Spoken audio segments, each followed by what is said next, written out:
दोस्तों आपके अपने YouTube चैनल टारगेट बोर्ड में एक बार फिर से आप सभी लोगों का बहुत बहुत स्वागत है।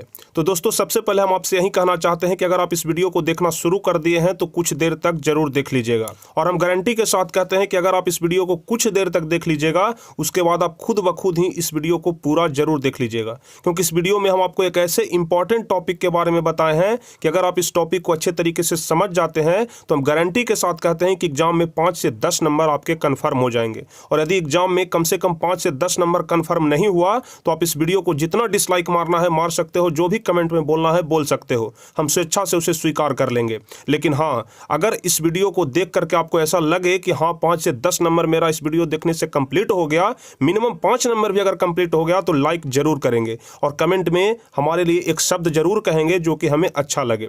तो चलिए हम वीडियो को शुरू करते हैं और सबसे पहले आपको बताते हैं कि क्या हम इस वीडियो में आपको बताने वाले हैं। आप लोग साइंस का यदि मॉडल पेपर देखिएगा या फिर साइंस का क्वेश्चन बैंक उठा करके देखिए, उसमें केमिस्ट्री में ऑब्जेक्टिव में ही सिर्फ 4-5 क्वेश्चन ऐसा रहता है जिसमें आपको अभिक्रिया को पहचानना रहता है। क्वेश्चन में आपका समीकरण दे देगा और पूछ देगा कि बताइए यह कौन सी अभिक्रिया है। अति लघुत्तरीय प्रश्न और लघुत्तरीय प्रश्न में भी पूछा जाता है कि बताइए द्विविस्थापन अभिक्रिया क्या होता है, विस्थापन अभिक्रिया क्या होता है, संयोजन अभिक्रिया क्या होता है, वियोजन अभिक्रिया क्या होता है, उपचयन एवं अपचयन अभिक्रिया क्या होता है, रिडॉक्स रिएक्शन किसे कहते हैं। इस प्रकार के क्वेश्चन आपके एग्जाम में केमिस्ट्री में हर हाल में पूछे जाते हैं, चाहे आप कोई भी वर्ष का क्वेश्चन बैंक उठा करके देख लीजिए। अगर नहीं पूछा जाता है तो आप हमें कमेंट में जरूर बताइएगा, लेकिन जहां तक हम जानते हैं, जहां तक हमारी समझ है, इस प्रकार का क्वेश्चन पूछा जाता है। तो चलिए आज आपको हम बहुत ही सरल भाषा में बहुत ही बारीकी से इस प्रकार से आपको हम सारे अभिक्रिया के बारे में बता देंगे कि आज के बाद अब जिंदगी भर कभी भी आपको इस प्रकार की अभिक्रिया में दिक्कत नहीं होगा। तो चलिए हम शुरू करते हैं और आपको बारी बारी से एक एक अभिक्रिया के बारे में बहुत ही बारीकी से समझा करके बताते हैं। तो सबसे पहले हम लोग जान लेंगे कि रासायनिक अभिक्रियाएं होते कितने प्रकार के हैं, कौन कौन सी अभिक्रिया है जो कि हमारे लिए ज्यादा महत्वपूर्ण है, कौन कौन सी अभिक्रिया हमारे एग्जाम में पूछा जाता है। तो देखिए सबसे पहला अभिक्रिया होता है संयोजन अभिक्रिया, दूसरा होता है वियोजन अभिक्रिया, उसके बाद आता है विस्थापन, उसके बाद हो जाता है द्विविस्थापन और अंत में होता है उपचयन एवं अपचयन अभिक्रिया। और उपचयन एवं अपचयन अभिक्रिया मिलाकर के बनता है रिडॉक्स अभिक्रिया, जिसको रिडॉक्स रिएक्शन भी बोलते हैं। तो बारी बारी से हम आपको पूरा डिटेल में बताएंगे कि किस प्रकार से आप समीकरण देखते के साथ ही पहचान जाइएगा कि यह कौन सी अभिक्रिया है। आप समीकरण देखिएगा और तुरंत पहचान जाइएगा कि यह संयोजन अभिक्रिया है या वियोजन अभिक्रिया है, और अगर आप पहचानना सीख गए तो समझ जाइएगा कि 5 से 10 नंबर आपके एग्जाम में कंफर्म हो गए। तो चलिए सबसे पहले हम लोग बारी बारी से एक एक करके पहले नंबर अभिक्रिया से शुरू करते हैं। तो सबसे पहला नंबर कह रहा है संयोजन अभिक्रिया। तो हम लोग समझते हैं कि संयोजन अभिक्रिया क्या होता है। तो सबसे पहले हम आपको एक बेसिक चीज बता देते हैं जिसे हम आपको पहले भी बता चुके हैं, लेकिन फिर से हम एक बार रिवाइज कर दे रहे हैं। आप लोग कोई भी समीकरण देखे होंगे, कोई भी अभिक्रिया देखे होंगे, उसमें जो बीच में जो तीर वाला निशान रहता है उसके बाईं तरफ, मतलब जो इधर का भाग होता है उसको अभिकारक बोला जाता है, और जो बीच में तीर वाला निशान होता है उसके दाहिने तरफ वाले को प्रतिफल बोला जाता है। तो आप लोग अब याद रखिएगा कि प्रतिफल किसको बोलते हैं और अभिकारक किसको बोलते हैं। चलिए इतना तो बेसिक चीज हो गया। अब हम आपको बताते हैं कि संयोजन अभिक्रिया अगर आपसे पूछ दे तो इसको कैसे पहचानना है, कैसे हम लोग पहचानेंगे कि यह जो अभिक्रिया दिया हुआ है यह संयोजन अभिक्रिया है। तो बस आप लोग यहाँ से एक चीज ध्यान रखिए, A+B से बन गया AB। ठीक है, बस आप लोग इसको ध्यान रखिए, A+B से क्या बन गया AB, जहां पर A और B क्या है अभिकारक है और AB क्या है तो AB प्रतिफल है। अब देखिए हम लोग कैसे समझते हैं कि कौन सा अभिक्रिया होता है। जैसे देखिए यहाँ पर एक अभिक्रिया दिया हुआ है CaO + H2O से बन जाता है CaOH का दिहोल 2। CaO जिसको कि चूना पत्थर बोलते हैं, H2O इसको जल बोला जाता है, लेकिन CaOH का दिहोल 2 इसको बुझा हुआ चूना बोला जाता है। आप लोग इसे समझते होंगे। तो चलिए हम लोग समझते हैं। यहाँ पर एक के स्थान पर क्या है CaO है जो कि सॉलिड रूप में है, ठोस रूप में है, जिसको चूना पत्थर बोलते हैं। और B के स्थान पर क्या है, देखिए हम आपको यहाँ से इस प्रकार से बताते हैं। A के स्थान पर क्या हो गया CaO हो गया, B के स्थान पर क्या हो गया H2O हो गया, और AB के स्थान पर क्या हो गया CaOH का दिहोल 2 हो गया। तो बस अगर A+B से AB बन रहा है तो समझ जाइएगा कि संयोजन अभिक्रिया है। कहने का मतलब आप सिंपल भाषा में समझिए। अगर इधर देख लीजिएगा कि 2 है, ठीक है, जैसे आप लोग देख रहे हैं कि 2 अलग अलग है CaO + H2O, मतलब इसको हम लोग मान लेते हैं A+B, ठीक है, CaO और H2O। और अगर दोनों मिल करके कोई एक बना रहा है, मतलब दोनों को हम गुना कर दे रहे हैं, तो अगर CaO और H2O दोनों को मिला करके अगर हम लोग एक बना रहे हैं तो हो रहा है CaOH का दिहोल 2। बस आप लोग को क्या देखना है कि अगर दो मिल करके एक बन रहा है तो इसको संयोजन अभिक्रिया कहते हैं। ठीक है, दो मिल करके एक बन रहा है तो इसको संयोजन अभिक्रिया कहते हैं। एकदम सिंपल भाषा में समझिए, दो मिल करके एक बन रहा है संयोजन अभिक्रिया हो जाएगा। तो आप लोग संयोजन अभिक्रिया अब तक समझ गए होंगे। जैसे उदाहरण हो जाता है CaO प्लस H2O से CaOH का दिहोल्टू। यहाँ से आप लोग ध्यान रखिएगा, CaOH का दिहोल्टू जिसको बुझा हुआ चूना भी कहते हैं। कभी कभी आपके एग्जाम में पूछ दिया जाता है कि बुझा हुआ चूना का रासायनिक सूत्र क्या होता है, तो आपको बताना है CaOH का दिहोल्टू। तो हम आशा करते हैं कि आज के बाद आप लोग संयोजन अभिक्रिया बहुत ही आसानी से पहचान जाइएगा। बस आपको इतना ध्यान रखना है A प्लस B से AB। चलिए, अब दूसरा नंबर अभिक्रिया है वियोजन अभिक्रिया। तो वियोजन अभिक्रिया सीधे संयोजन अभिक्रिया का उल्टा हो जाएगा, ज़्यादा कुछ नहीं समझना है। वियोजन अभिक्रिया संयोजन अभिक्रिया का उल्टा हो जाएगा। संयोजन अभिक्रिया में क्या होता था कि इधर दो रहता था जिसको हम लोग A प्लस B बोलते थे और उससे एक बनता था जो कि AB बनता था, लेकिन उसका उल्टा इधर हो जाएगा। वियोजन अभिक्रिया में क्या हो जाएगा, इधर एक रहेगा और उससे दो बनेगा। जैसे उदाहरण हम लोग देख लेते हैं, CaCO3 जो कि सॉलिड रूप में है। ठीक है, CaCO3 सॉलिड रूप में है जो कि हम लोग इसको A के स्थान पर रखे हुए हैं। A के स्थान पर हम लोग CaCO3 को रखे हुए हैं और यदि हम लोग CaCO3 को गर्म करेंगे तो क्या बन जाएगा, CaO प्लस CO2 गैस बनेगा, जहाँ की CaO चूना पत्थर है जो कि सॉलिड रूप में है, ठोस रूप में है, और CO2 गैस है जिससे कि कार्बन डाइऑक्साइड गैस बोलते हैं। तो यदि हम लोग CaCO3 को गर्म करेंगे तो उससे चूना पत्थर बनेगा और साथ में कार्बन डाइऑक्साइड गैस मुक्त होगा। तो देखिए, अब आप लोग यहाँ से समझिए, A के जगह पर हम लोग क्या रखे हुए हैं, CaCO3 को रखे हुए हैं। A1 के जगह पर क्या रखे हुए हैं, CaO को रखे हुए हैं, और A2 के जगह पर CO2 को रखे हुए हैं। तो बस आप लोग को क्या देखना है, जैसे ही देखना है कि एक से दो बन रहा है, एक से दो बन रहा है, वियोजन अभिक्रिया होगा। दो से एक बन रहा है तो संयोजन अभिक्रिया, एक से दो बन रहा है तो वियोजन अभिक्रिया। बस सीधे संयोजन और वियोजन में उल्टा कर देना है। अब चलिए अगला नंबर हम लोग देख लेंगे, विस्थापन अभिक्रिया। आशा करते हैं कि संयोजन और वियोजन आप लोग अच्छी तरीके से सीख गए होंगे। अब विस्थापन क्या कहता है, बस आपको इसको थोड़ा सा अच्छे तरीके से समझना है, ज़्यादा कॉम्प्लिकेटेड नहीं है, बस थोड़ा सा दिमाग लगाना है और आपको समझना है। देखिए, विस्थापन कहने का मतलब क्या हो रहा है, विस्थापन कहने का ही मतलब हो रहा है कि विस्थापित कर दे रहा है। विस्थापित करना मतलब हटा देना, मतलब जो पहले से अपने जगह पर बैठा हुआ है उसको बस हटा देगा। ठीक है, और उसका जगह खुद कब्जा कर लेगा, तो समझ जाइएगा कि वही विस्थापन अभिक्रिया है। जैसे A प्लस BC से बन रहा है B प्लस AC। इसमें क्या हुआ है कि जो A है वह B को हटा दिया है, A है जो B को हटा दिया है, तब B भी कहता है कि हम तुमको भी नहीं रहने देंगे, हम भी तुमको हटा देंगे। पर A है जो B को हटा रहा है और B है जो A को हटा रहा है। बस इसी को आपको समझना है। A किसको हटा रहा है, B को हटा रहा है, तो B भी कहता है कि जब तू हमको खरीद देगा तो हम भी तुमको खदेड़ देंगे। इसका मतलब कि जब तू हमको हटाएगा तो हम भी तुमको हटाएंगे। मतलब A B को हटा रहा है तो B भी A को हटा रहा है। बस आप लोग इतना समझ के रखिएगा। अब देखिए, हम लोग यहाँ समीकरण के माध्यम से समझते हैं। A के जगह पर क्या है, Fe है। B के जगह पर क्या है, Cu है। C के जगह पर क्या है, SO4 है। उसके बाद इधर आ जाइए तो B के जगह पर क्या है, Cu है। A के जगह पर क्या है, Fe है, और C के जगह पर क्या है, SO4 है। अब देखिए, आपको इधर वाला पार्ट को अभी छोड़ देना है, इधर इतना ध्यान नहीं देना है। जहां पर हम आपको बता रहे हैं बस उसको समझिए। इधर A के जगह पर क्या था, Fe था। इधर B के जगह पर Cu और C के जगह पर SO4। लेकिन हम आपको शुरू में ही बताए कि एक किसको खदेड़ रहा है, B को खदेड़ रहा है, और B किसको खदेड़ रहा है, तो A को खदेड़ रहा है। तो देखिए, A के जगह पर हम लोग B को लिख देंगे और B के जगह पर A को लिख देंगे। बस आपका विस्थापन अभिक्रिया पूरा हो जाएगा। तो सबसे पहला काम क्या होगा, B यहाँ से हट करके कहाँ आ जाएगा, A के स्थान पर। तो पहले हमको देखना है कि B के स्थान पर कौन है, तो B के स्थान पर यहाँ Cu है, तो सबसे पहले हम लोग Cu को लिख देंगे। यानी कि जो Cu था वह Fe को खदेड़ दिया। ठीक है, B है जो A को खदेड़ दिया, यानी कि Cu Fe को हटा दिया। तो यहाँ पर सबसे पहले हम लोग Cu लिख देंगे। और जब हम लोग यहाँ पर Cu लिख दिए A के स्थान पर, तब A कहाँ चला जाएगा, B के स्थान पर चला जाएगा। तो B पहले कहाँ था, B Cu के जगह पर था, तो अब Fe कहाँ आ जाएगा, Cu के जगह पर आ जाएगा। तो देखिए, Cu के जगह पर Fe आ गया और Fe के जगह पर Cu आ गया, उल्टा हो गया। और लास्ट में जो SO4 था जस का तस ही रह जाएगा, क्योंकि देखिए यहाँ पर C में कोई परिवर्तन नहीं हुआ है, C अपने जगह पर स्थिर है। तो बस यही आपको इसमें समझना है, A किसको खदेड़ रहा है, B को, और B खदेड़ रहा है A को। बस AB का उलटफेर हो रहा है। बस यदि AB का उलटफेर हो तो आपको समझ जाना चाहिएगा कि विस्थापन अभिक्रिया है। तो आप लोग यहाँ तक तो समझ गए होंगे। Fe प्लस CuSO4 से बन रहा है Cu प्लस FeSO4, जहाँ Fe लोहा है, CuSO4 का रंग कैसा है, नीला है, और FeSO4 का रंग कैसा है, तो हरा है।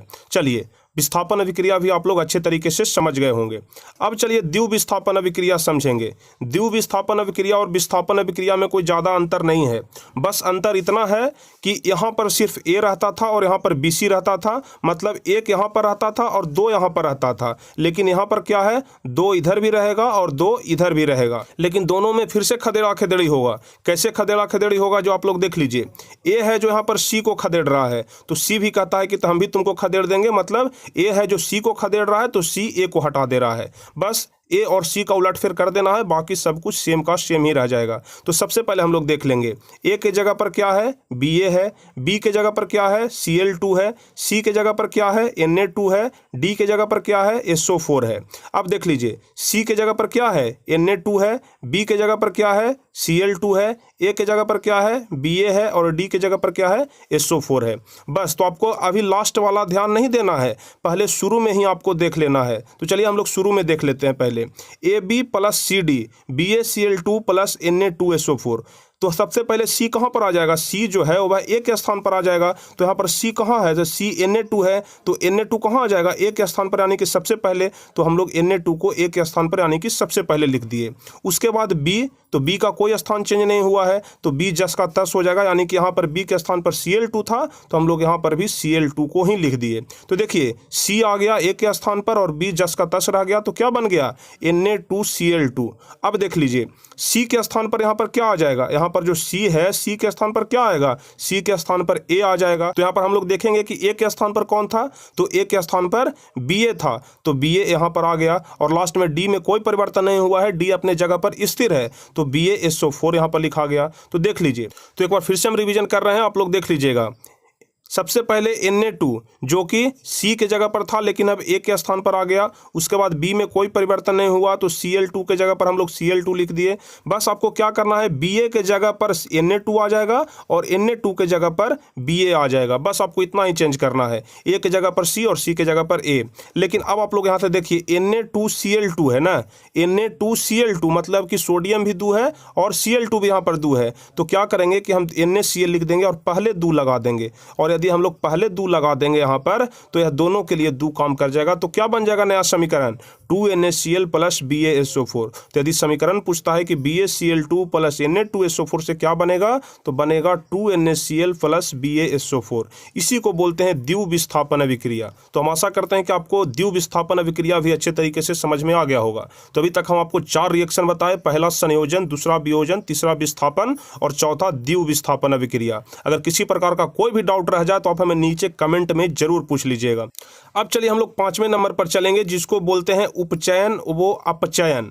तो सबसे पहले आप लोग ध्यान रखिएगा कि उपचयन को अंग्रेजी में ऑक्सीडेशन बोलते हैं और अपचयन को अंग्रेजी में रिडक्शन बोलते हैं। और ऑक्सीडेशन और रिडक्शन दोनों मिल करके ही बनाता है रिडॉक्स रिएक्शन। कैसे, देख लीजिए, रिडक्शन का शुरू का 3 अक्षर RED और ऑक्सीडेशन का शुरू का 2 अक्षर OX। ऑक्स मतलब बैल होता है, लेकिन आप लोग यहाँ पर बैल मत समझिएगा।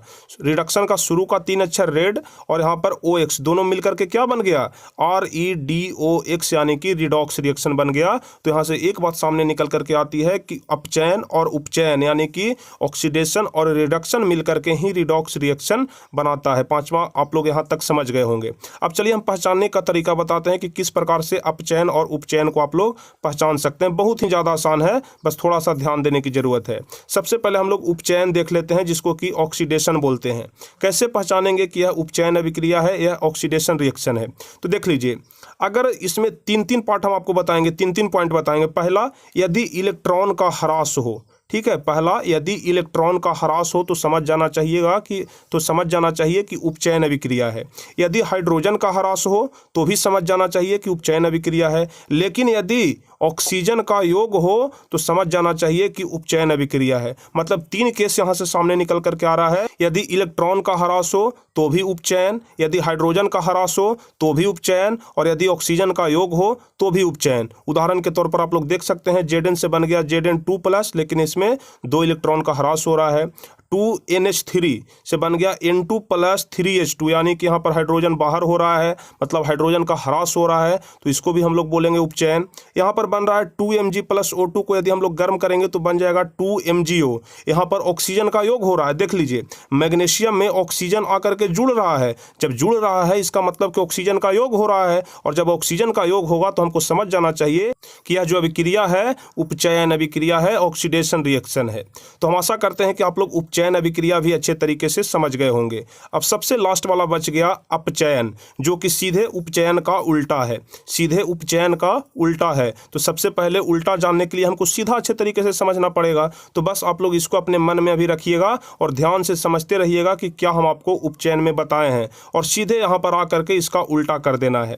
उल्टा कैसे करेंगे? उपचयन में आप लोग देख रहे थे कि इलेक्ट्रॉन का ह्रास हो रहा था, उपचयन में इलेक्ट्रॉन का ह्रास हो रहा था, लेकिन अपचयन में इलेक्ट्रॉन का योग होगा। उपचयन में आप लोग देख रहे थे कि हाइड्रोजन का ह्रास हो रहा था, लेकिन अपचयन में यहाँ पर हाइड्रोजन का योग होगा। लेकिन उपचयन में आप लोग देख रहे थे कि ऑक्सीजन का योग हो रहा है, लेकिन अपचयन में ऑक्सीजन का ह्रास होगा। मतलब उपचयन में जहाँ जहाँ पर भी ह्रास हो रहा था वहाँ पर योग होगा, और जहाँ पर भी योग हो रहा था वहाँ पर ह्रास हो जाएगा। जैसे हम लोग उदाहरण के माध्यम से समझते हैं, Cu2+, लेकिन इसमें क्या कर रहा है कि इलेक्ट्रॉन का योग हो रहा है, तो देख लीजिए 2 इलेक्ट्रॉन यहाँ पर आकर के जुड़ गया, और जब 2 इलेक्ट्रॉन यहाँ पर आकर के जुड़ गया तो यह Cu बन गया। N2+3H2, N2+3H2 मतलब हाइड्रोजन का योग हो रहा है, N2 के साथ आकर के हाइड्रोजन जुड़ रहा है, और जब जुड़ रहा है तो इसको बोलेंगे कि हाइड्रोजन का योग हो रहा है, और जब हाइड्रोजन का योग हो रहा है तो N2+3H2 से क्या बन जाएगा? 2NH3। और उसके बाद देख लीजिए सबसे लास्ट वाला में ऑक्सीजन का ह्रास हो रहा है, सबसे लास्ट वाला में ऑक्सीजन का ह्रास हो रहा है, FeO+CO, FeO+CO तो क्या बन गया? Fe+CO2।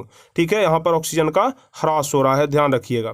तो चलिए हम आशा करते हैं कि आप लोग सारे विक्रिया अच्छे तरीके से समझ गए होंगे, सारे विक्रिया अच्छे तरीके से समझ गए होंगे। आपके दिमाग में एकदम समझिए कि डाटा ट्रांसफ़र हो गया होगा, जो हमारे दिमाग में डाटा था वो आपके दिमाग में डाटा ट्रांसफ़र हो गया होगा। इतना हम सरल भाषा में करके इतना बारीकी से हम आपको बताएं। अगर इसके बाद भी आपके मन में कोई भी किसी प्रकार का कोई भी डाउट रह जाता है, अगर आपका कंसेप्ट क्लियर नहीं होता है तो आप हमें नीचे कमेंट में ज़रूर बताइएगा, और यदि समझ में आ जाए तो वीडियो को लाइक ज़रूर कर दीजिएगा, और कमेंट में हमारे लिए 2 बात ज़रूर लिख दीजिएगा कि सर कैसे आपका समझाने का तरीका है, और जो समझाने का तरीका है मेरे पास उस समझाने के तरीके से जो हम आपको बताए वह कितना आपको पसंद आया, और अगर पसंद आया तो लाइक ज़रूर कर दीजिएगा। तो चलिए हम आशा करते हैं कि आज के बाद आपको अभिक्रिया में किसी प्रकार का कोई भी दिक्कत नहीं होगा। देखते के साथ आप लोग पहचान जाइएगा कि संयोजन अभिक्रिया कौन है, वियोजन कौन है, विस्थापन कौन है, द्विविस्थापन कौन है, और उसके अलावा उपचयन कौन है, अपचयन कौन है। क्योंकि केमिस्ट्री में हमेशा क्वेश्चन पूछा जाता है, क्योंकि केमिस्ट्री में हमेशा ऐसा क्वेश्चन पूछा जाता है। 5-6 क्वेश्चन तो आपको ऑब्जेक्टिव में ही मिल जाएगा, उसके अलावा सब्जेक्टिव में पूछेगा, जो समझिए कि आपको बोनस पॉइंट रहेगा। तो चलिए आपको यह क्लास कैसा लगा आप हमें नीचे कमेंट में ज़रूर बताइएगा। यदि अच्छा लगा हो तो जैसा कि हम आपको पहले बोले कि लाइक कर दीजिएगा, अपने दोस्तों के बीच शेयर कर दीजिएगा, और जो भी स्टूडेंट चैनल पर नए हैं, पहली बार वीडियो देख रहे हैं, चैनल को जरूर सब्सक्राइब कर लीजिएगा, ताकि आगे के भी सभी वीडियो का नोटिफिकेशन आपको मिल सके जैसे ही हम वीडियो अपलोड करते हैं। तो चलिए फिर मिलेंगे हम आपसे अगले क्लास में, अगले वीडियो में। तब तक के लिए जय हिंद, धन्यवाद।